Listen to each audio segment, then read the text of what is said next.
Good evening and welcome to Undaunted, bringing into the news untold stories. I am Star Smart. Let's begin.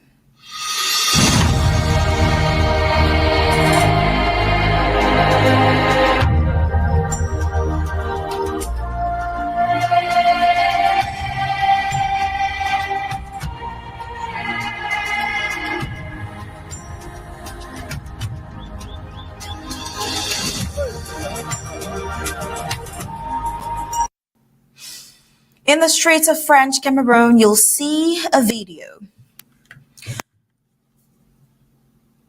One of burning streets.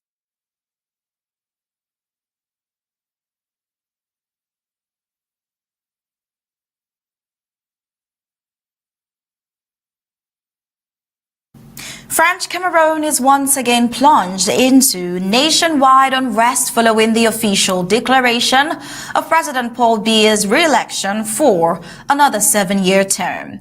But as smoke fills the air and anger fills the heart of millions, one question looms large.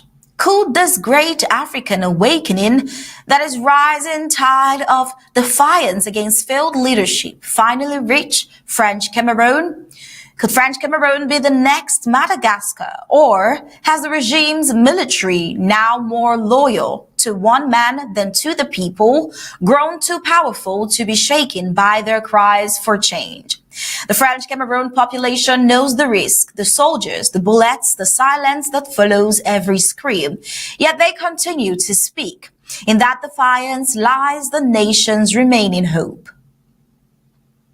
As dusk falls over Yaoundé, Garoua, and Douala, the tensions remain thick. But so does the determination whether this marks the beginning of change or the tightening of a long-standing grip on power. One thing is clear. The people of Cameroon have had enough.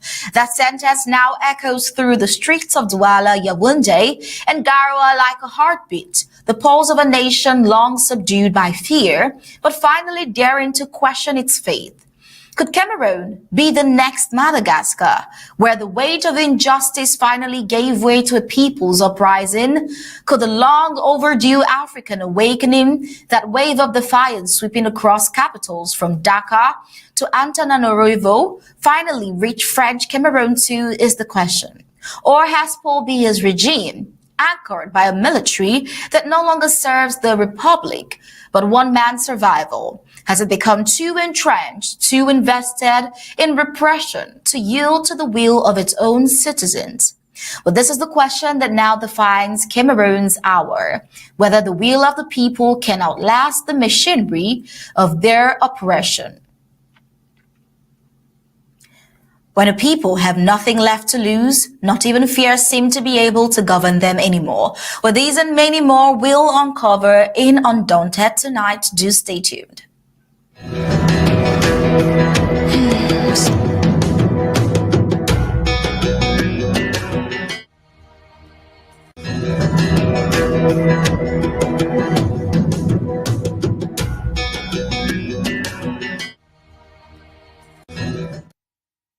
Prime headlines on Undaunted tonight. We see Unrest, Defiance, and Disillusion after Paul Biya's controversial re-election, and a deeper dive into violence escalating after that controversial re-election. We also see international voices like the EU, European Union, condemning the violence and calling for accountability in French Cameroon. Ambazonians continue with routine activities as post-electoral conflict in French Cameroon tears the nation apart. Now, news around Africa, we see Mali shutting down schools and university amid nationwide fuel crisis. And on the foreign scene, Netanyahu orders immediate powerful strikes in Gaza after Hamas breached ceasefire.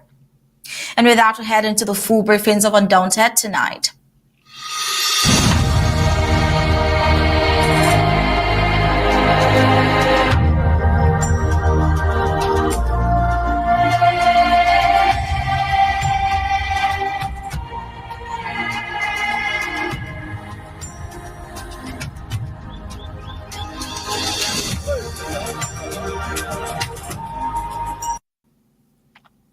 Remember when, based on all evidence that pointed to the outcome of the elections, presidential candidate at the time, Issa Chiroma Bakari, made this declaration thanking the masses.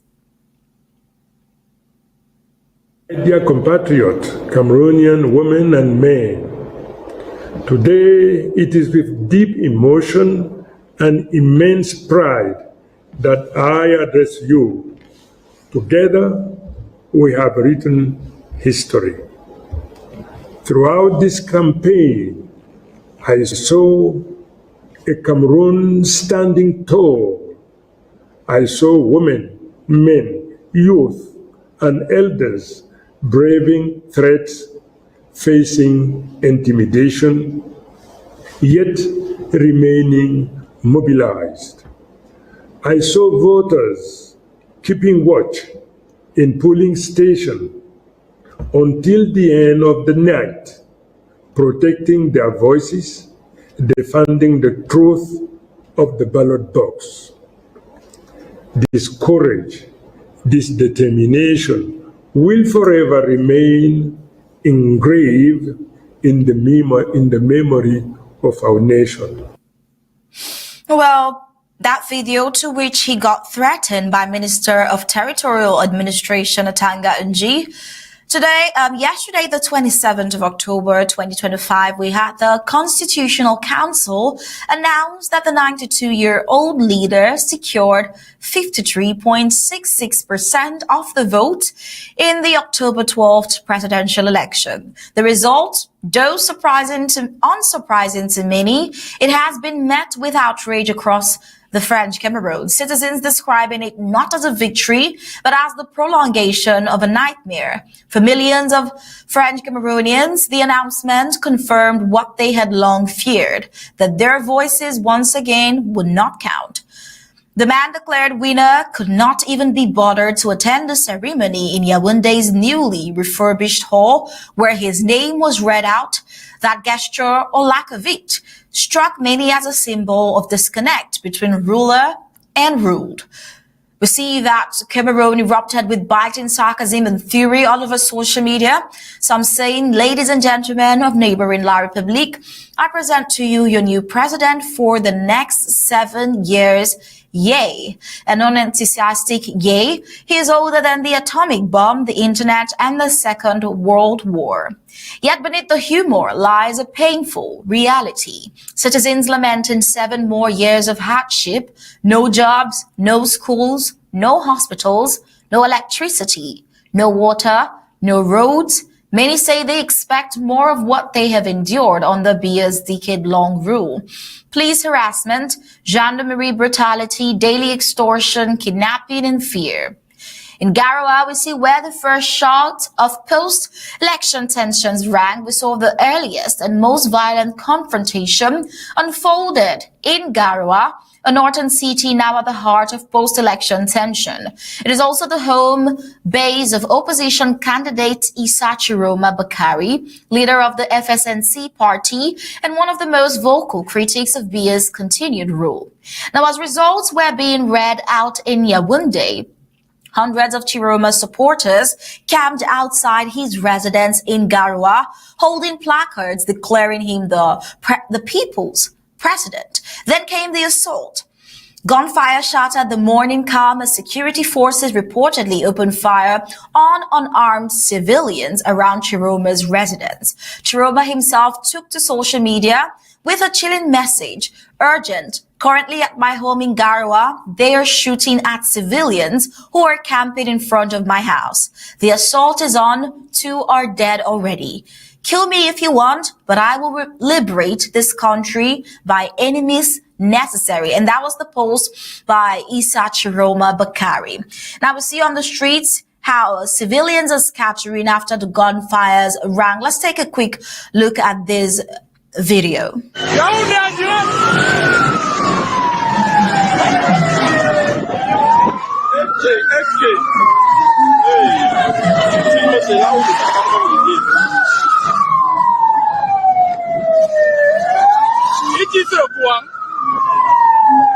Mais le négro là, il tisse le poing.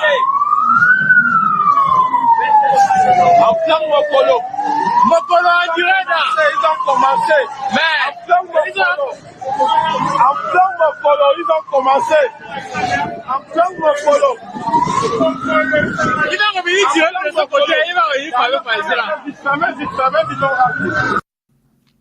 Well, later in the day, his tone turned defiant, shooting point blank at your own brothers. I can't help but wonder if you are mercenaries. Issa Chiroma addressed this message to the military forces of French Cameroon. The Garwa confrontation has since become a rallying point for opposition sympathizers nationwide. Citizens seeing Chiroma's ordeal a reflection of their own. Silenced voices demanded liberation from what they describe as decades of captivity. Even in Douala, the country's economic capital, the situation is equally tense.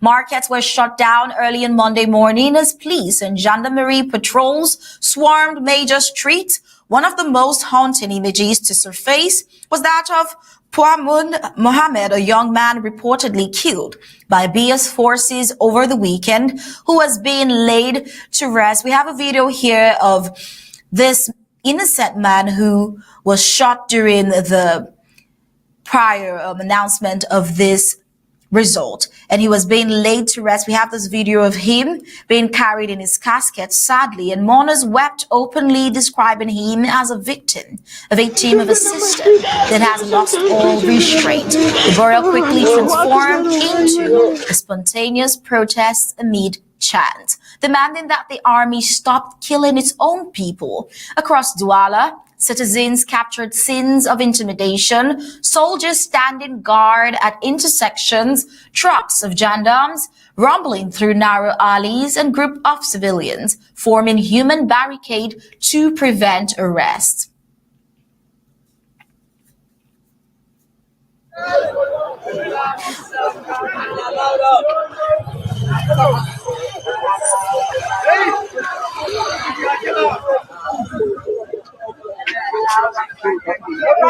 Hey, les chefs, laissez seulement les passer. Vous êtes de notre, vous êtes les Camerounais comme nous, laissez les éléments passer.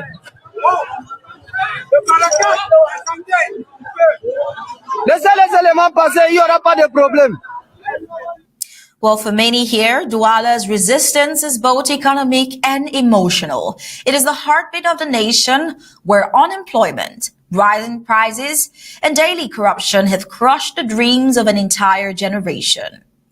In the capital, Yaoundé, the atmosphere is eerily quiet but tense. Markets such as Mokolo were surrounded by soldiers from the elite beer unit early on Monday morning, with their presence meant to deter any form of protest.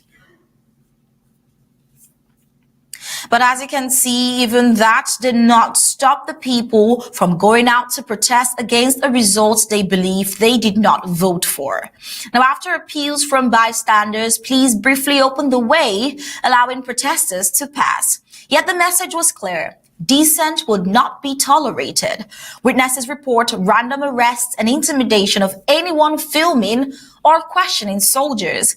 Internet connectivity had also been intermittently disrupted, a familiar tactic whenever unrest brews, for the world to not see, for that to be concealed from the world. Now, even some ruling party members have expressed private frustrations, saying people are tired. A local businessman whispered, "We cannot continue living like this." Now, on the broader picture, we see a country at breaking point, with Paul Biya's victory, the 9th of his long career. It is not merely a political outcome, it is a test of a nation's patience. At 92, Biya remains the world's oldest serving head of state, having ruled since 1982. For his supporters, his longevity is proof of stability. For his critics, it is the very definition of stagnation. Now, the 53.66% victory was smaller than his usual landslide, but the opposition's claim of actually winning the 54.8% only deepens the crisis of legitimacy. Now, Cameroon's electoral process has long been viewed as heavily tilted in favor of the incumbent, from control of the Electoral Commission to restrictions on media access.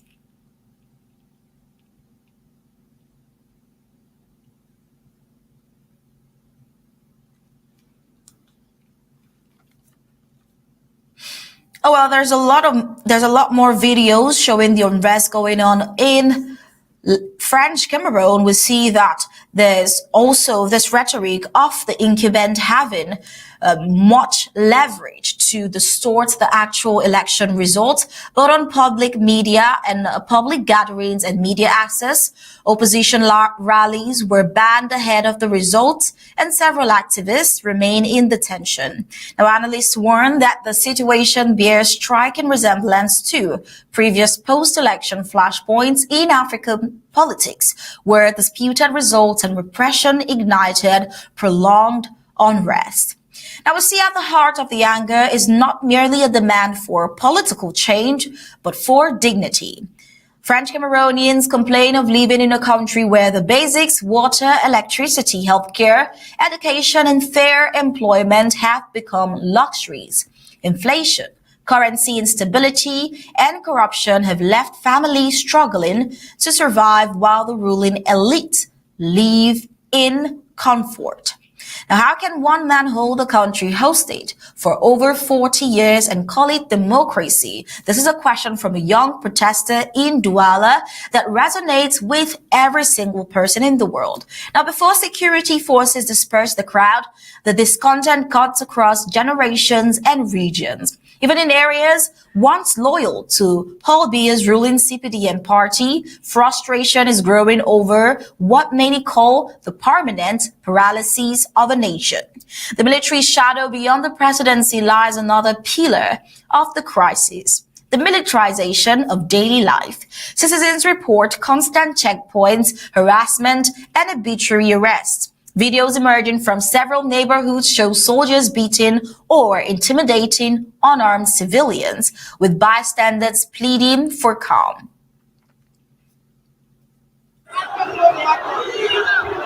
Voilà, c'est comme ça. C'est bon comme ça. Vous êtes les Camerounais comme nous.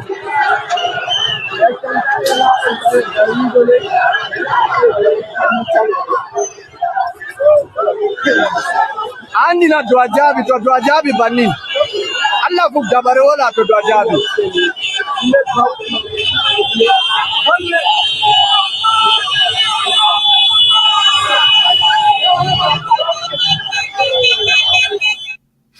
Well, the pervasive presence of armed men has created an atmosphere of fear, as if the government has declared war on its own citizens. Now, such displays of force, rather than instilling stability, seem only to deepen the people's resentment, reinforcing the belief that governance has been replaced by coercion.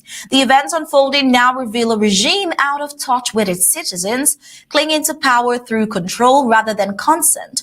The official election results have little to do with popular will and everything to do with preserving a political dynasty that began before most voters were even born. Now, yet the protesters, even in the face of live ammunition, suggest that fear is slowly giving way to defiance. The calls from opposition leaders, Issa Chiroma, "Kill me if you want, but I will liberate this country," they are more than political rhetoric. They capture a nation's exhaustion. Now, if the government continues to suppress dissent, analysts have warned that Cameroon risks sliding into prolonged instability, possibly even civil confrontation reminiscent of earlier decades. Now, we see the only credible path forward would require an independent investigation into killings and abuses, transparent verification of election results, a national dialogue involving government, opposition, and civil society, and of course, the immediate steps to restore trust by addressing economic hardship and corruption. But anything less may only fuel the anger and that is now spilling onto the streets. We see that while this is going on, the already charged atmosphere across French Cameroon has taken a darker turn, as New Bell Prison, the country's second largest penitentiary, was reportedly forced open in the early hours of Monday yesterday amid escalating tensions over the controversial re-election of Paul Biya. Now, eyewitness accounts and videos circulating online show chaotic scenes near the prison's main gate in Douala, with crowds shouting anti-regime slogans as armed forces attempt to contain what sources describe as a mass jailbreak. Authorities have yet to release an official statement, but residents report hearing sustained gunfire from late mornings of yesterday into the afternoons. Now, several sources allege that elements within the security forces may have deliberately weakened the facility's perimeter under pressure from the growing unrest, while others believe it was a spontaneous act of defiance by inmates reacting to the nationwide tension. But then we see that security experts are now fearing that a repeat of the incident at Kondegi Central Prison in Yaoundé, the most notorious detention center in French Cameroon, long criticized for holding political prisoners, journalists, and Ambazonian activists in inhumane conditions, might be the next for such a jailbreak if these tensions continue in the coming days. Residents in nearby Melen and Longak report a heavy presence of the elite battalion, the intervention rapide, the Biya and gendarmerie patrols. Now, with rumors spreading fast on social media about preventive lockdowns and potential arrests of activists accused of fueling post-election chaos.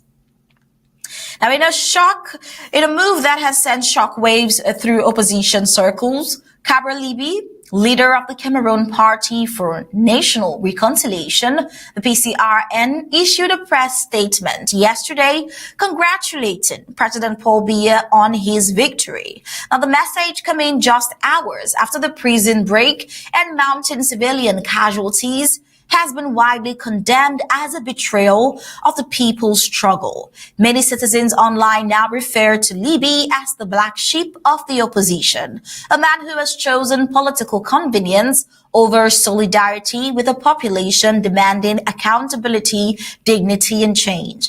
Now, observers say Libi's statement effectively isolates him from the broader coalition of opposition leaders, some of whom, like Isachiroma Bakari, have openly vowed to resist the regime by any means necessary.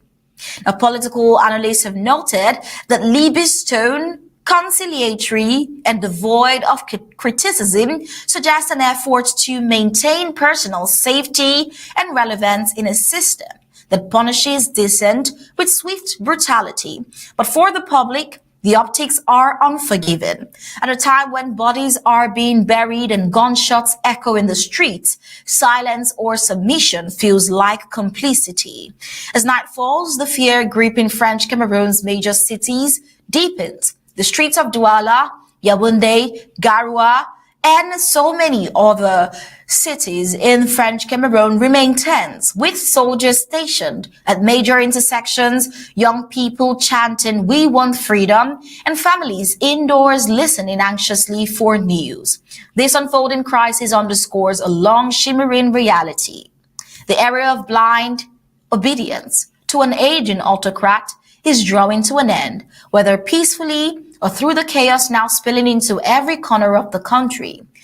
Well, to report on French Cameroon today is to witness a people trapped between courage and despair, citizens who have lost almost everything except the will to be free. But then while we think that maybe the coming days would have this tensions go down a bit, French Cameroon remains engulfed in the unrest following the official declarations of President Paul Biya's re-election for another 7-year term. What began as scattered protest yesterday has now erupted into widespread resistance across the country, with new reports of killings and more brutal military assault, and citizens defiantly standing their ground. This afternoon, shocking news emerged from Bamenda, where the regional delegate for livestock, Dr. Darcy, was reportedly killed in an incident linked to the growing chaos. His death marks a chilling turn in the post-election crisis, underscoring that even senior officials are not shielded from the violence consuming French Cameroon. Now, elsewhere, witnesses report that a teenage boy was severely beaten inside his home by Biya's forces, an act many are describing as yet another example of the military's unchecked aggression against civilians and what they describe as the military acting more as mercenaries than really trained military personnel. Now, in a rare and desperate move, elements of the colonial military have been filmed begging the population to calm down, urging protesters to end the demonstrations. Well, let's take a look at this military personnel.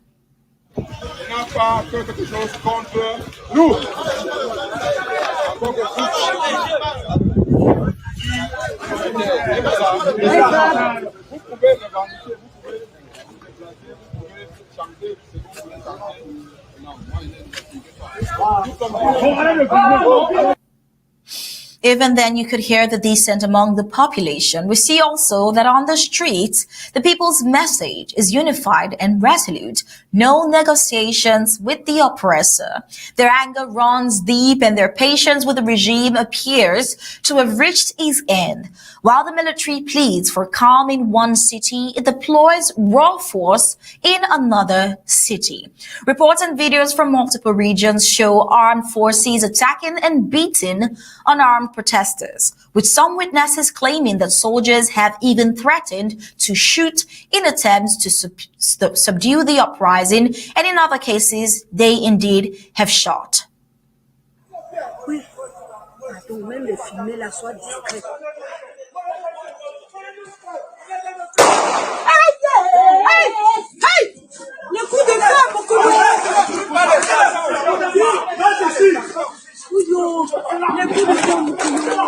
Ah donc tu fais quoi là-bas? Tu fais quoi là-bas? Tu fais quoi là-bas, mon frère? Tu fais quoi là-bas? Tu fais quoi là-bas?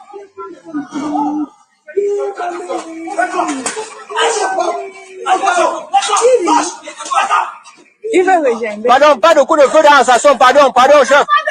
Et il ne laisse pas. Pardon, pas de coup de feu dans...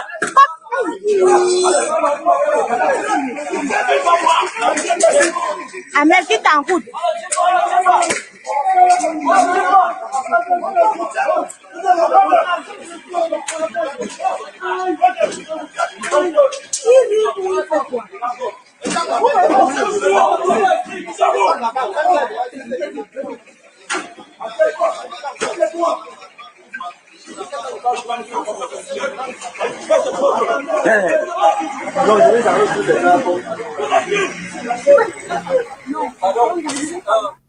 One, two, three, four, five, six. How many military personnel could you count against one unlucky protester? Yet, despite the intimidation, resistance is growing bolder. In some parts of French Cameroon, the scenes are dramatically reversed. Citizens instead are the ones chasing armed soldiers, forcing the once feared colonial troops to retreat under pressure. Now let's take a look at a different type of video where in this case it is the civilians chasing the military personnel. Police Irano! Police Irano! Police Irano! Police Irano! Well, it is obvious, as analysts say, that the regime's contradictory approach alternating between begging and using brute force. It only reflects its mounting desperation. The same military once seen as the untouchable feast of power is now visibly fractured between fear and obedience of the incumbent president. And among the people, fear is quickly turning into fury. The killing of Dr. Dasi, the beating of the young boy, and the sight of soldiers pleading for calm all paints the same picture, a nation that is reaching its breaking point. As the unrest deepens, French Cameroon stands at a crossroad between a crumbling dictatorship trying to enforce silence and a population that has finally found its voice. The flames in Bamenda, Douala, and Yaoundé tells one story. The people have had enough. Now, while the world watches, we see that amongst many who have reacted, the European Union has also expressed deep concern over the situation in French Cameroon following the proclamation of President Paul Biya's re-election on October 27, 2025.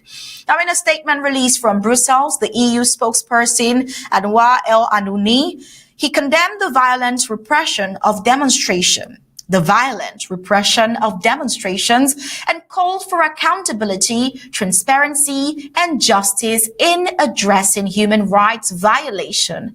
The EU deplores the deaths of civilians during protests on October 26th and 27th, which saw widespread demonstrations against octogenarian Biya's re-election bid. Now, the union urged French Cameroonian authorities to release all individuals arbitrarily detained since the election, just like the innocent one we saw, and it reminded the government of its commitments under the Samoa Agreement, promoting good governance, democracy, and respect for human rights, sadly none of which we have seen during the course of the post-election tensions. Now, the EU encourages all political and social actors to engage in constructive dialogue to preserve stability, national cohesion, and uphold democratic values. This statement comes as tensions remain high across the country amid allegations of the election fraud and the government's handling of dissent. The international community continues to watch the situation, with the United Nations Human Rights Office requesting urgent investigations into shocking reports of human rights abuses. Now, as the situation unfolds, the EU's call for accountability and transparency is expected to add pressure on the Cameroonian government to address the concerns of its citizens and the international community. Now, while that is happening across French Cameroon, what is happening with Ambazonia? We see that in the midst of escalating tensions and violent clashes in other parts of French Cameroon, the southern Cameroon's Ambazonia has maintained a sense of normalcy, with residents going about their daily routines. The calm comes despite the ongoing conflict between the French Cameroon government and its population. But then we see that the post-electoral crisis, which has gripped the country, has seen widespread protests and clashes between Cameroon government forces and opposition supporters. However, in Ambazonia, life seems to be going on as usual, with markets bustling and people going about their daily business. The Ambazonian people have been fighting for their sovereignty, the right to self-determination from French Cameroon for years, citing the marginalization and oppression by the Francophone-dominated government. Despite the conflict, many Ambazonians remain resolute in their pursuit of self-determination. Now, as the situation in French Cameroon continues to deteriorate, concerns are growing about the potential for further instability and violence. However, for now, Ambazonia remains a relative oasis of calm, with the residents focused on rebuilding and developing their communities as they look forward to regaining their sovereignty.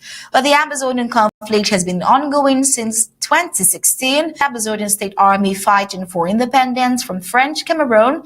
The conflict has resulted in thousands of innocent lives lost and displaced hundreds of thousands of people. But then this is also a hope to Ambazonia that they too can someday reclaim their sovereignty.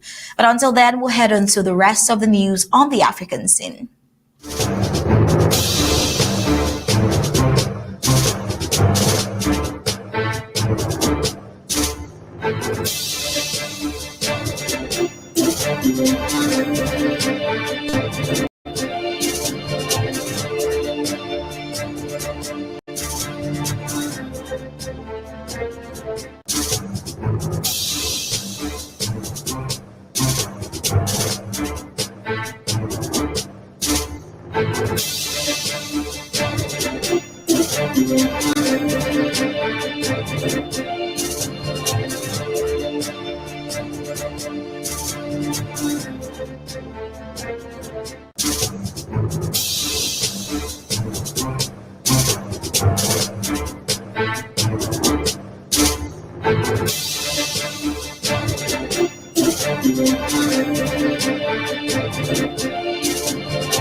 On the African scene, Mali has ordered the closures of all schools and universities nationwide as a worsening fuel shortage disrupts transportation and daily life. The Education Ministry announced that the suspension will last until November 9th, with classes expected to resume the following day if conditions improve. The shutdown affects millions of students and staff who are unable to travel due to the lack of fuel and public transport. The crisis stems from a blockade on fuel imports imposed by Islamist insurgents affiliated with Al-Qaeda, who have been attacking fuel tankers on major highways. These assaults have crippled supply routes into the capital, Bamako, and other regions, leaving petrol stations empty and forcing motorists to buy fuel at soaring black market prices. The fuel scarcity has had widespread consequences beyond the education sector, disrupting food deliveries, healthcare services, and power generation. Public transport systems have nearly collapsed, while long queues at filling stations have become a daily sight in major cities. The government has pledged to restore supplies and reopen roads, deploying security forces to protect fuel convoys and negotiating with regional partners to secure alternative import route. Now, authorities say that they are doing everything possible to ensure classes resume on November 10th. The blockade shows Mali's ongoing struggle against Islamist militancy, which continues to destabilize large parts of the country despite years of military campaigns. The fuel crisis has further strained the economy and deepened public frustration, underscoring the far-reaching impact of insecurity on everyday life. Now, still on the African scene, we see that a light aircraft belonging to Mombasa Air Safari crashed early on Tuesday in Kenya's coastal county of Kwale County while en route to the Masai Mara National Reserve, killing all 11 people on board, including the Kenyan pilot and 10 foreign tourists. Now, according to Kenya's Aviation Authority, the aircraft, a small fixed-wing Cessna-type charter flight, departed from Diana near the coastal resort town of Diana Beach and was headed inland to Narok County. The crash occurred in a hilly forested area about 40 kilometers, which is about 25 miles from Diana in Kwale County.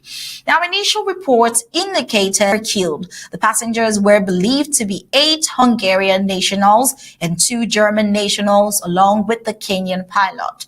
Now, weather conditions at the time reportedly included heavy rain and possible low visibility, and the pilot failed to establish radio contact after takeoff. Air traffic control attempted to reach him for roughly 30 minutes before the wreckage was located. Authorities have launched an investigation into the crash. The Kenyan Civil Aviation Authority and other agencies are looking at adverse weather, terrain, and possible mechanical factors. Kenya's tourism industry expressed great concern given that the Masai Mara route is a key link for foreign visitors. Well, Hungary's Prime Minister Viktor Orban issued condolences for the Hungarian victims and said his ministry was in contact with Kenyan counterparts. In light of the crash, Kenyan officials reaffirmed efforts to bolster aviation safety. They noted that small aircraft operations in remote areas face unique risks, including weather, rugged terrain, and limited emergency response access. Now, rescue teams will continue recovery and wreckage inspection over the coming days. The Airline and Aviation Authority are expected to release preliminary findings of the investigation within weeks. And analysts say this incident may prompt renewed scrutiny of charter flights in tourism-heavy zones in Kenya. And with that, we'll head on to the rest of the news on the global scene.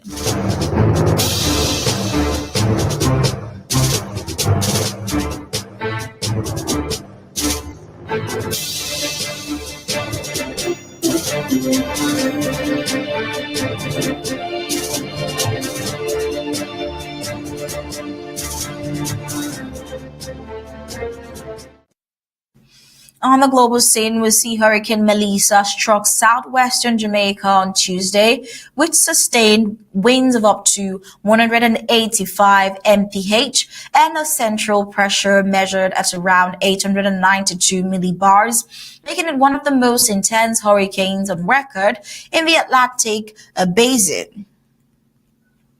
Jamaican Prime Minister Andrew Holness had ordered mandatory evacuation in vulnerable coastal and low-lying zones, including the historic town of Port Royal and several communities around the capital, Kingston. Officials warned of life-threatening storm surge of up to 13 feet, as well as rainfall totals of up to 30 to 40 inches in some areas and large-scale flash flooding and landslides, especially in mountainous and coastal zones.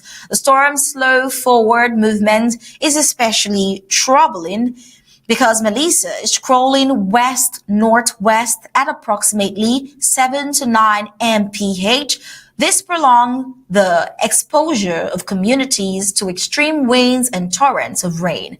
Already reports from nearby Haiti and the Dominican Republic show at least 6 deaths and many homes destroyed or damaged as a precursor of the storm approached. Now in Jamaica, authorities said much of the island's tourism infrastructure, which accounts for roughly 1/3 of the economy, is at risk, especially resorts along the coast and smaller outlying communities that may be cut off by damaged roads, bridges, and power lines. The recovery phase is expected to be long and costly. The focus now shifts to immediate search and relief efforts, sheltering, water and food supplies, power restoration, and forecasting after effects such as wave damage, harbor disruption, and agricultural losses. The storm is predicted to head next towards eastern Cuba and the Bahamas, and the scale of damage will influence regional preparedness. Well, climate scientists noted that this storm underscores a worrying trend, usually warm ocean waters increasingly enabling storms to rapidly intensify and reach higher categories than in past decades.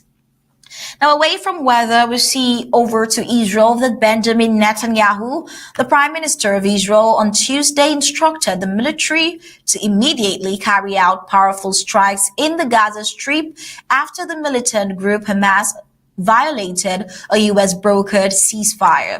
The Israeli government statement said that following security consultations, the strikes were authorized in response to clear violations by Hamas, including an incident in which an anti-tank missile and other weapons were used against Israeli forces in southern Gaza. In addition, Israeli officials accused Hamas of handing over remains of a hostage that did not belong to Israel, which they said constituted a violation of the ceasefire agreement. Now, Hamas's armed wing, the East al-Qassam brigades, responded by announcing it was postponing a scheduled handover of a hostage's body, citing Israeli violation of the ceasefire. The developments raised serious question about the durability of the current ceasefire, which had been seen as a fragile but significant pause in hostilities. Well, observers say the move could trigger escalation, undermining efforts by mediators and humanitarian actors to stabilize the situation in Gaza. Well, with a strike order now in motion, the immediate concern is for civilian safety in Gaza, given the high rates of escalation, collateral damage, and disruption of humanitarian flows. Political analysts are also watching for how other regional players and the U.S. will respond. The coming hours are likely to be critical in determining whether the truce collapses or it holds. With that, we've come to the end of tonight's Undaunted. But before we go, let's take a quick look at our major highlights.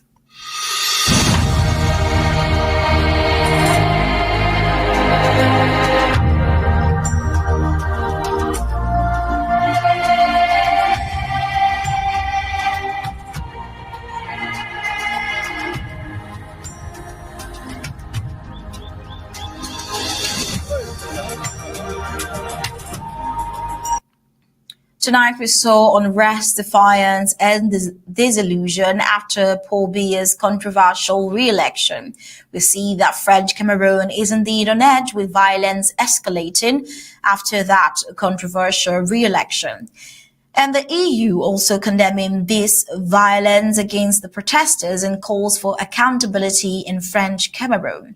We see on the other part of the Cameroons, the southern Cameroon's Ambazonians continue with routine activities as post-electoral conflict tears French Cameroon apart. And on the African scene, we see that Mali had to shut down schools and universities amid nationwide fuel crisis.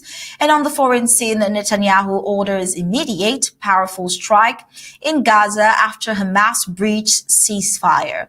And that was it for tonight's Undaunted, bringing into the news untold stories. On behalf of the entire Undaunted, we say thank you for tuning in. We'll leave you with ABC Amba TV images. Good night and God bless you.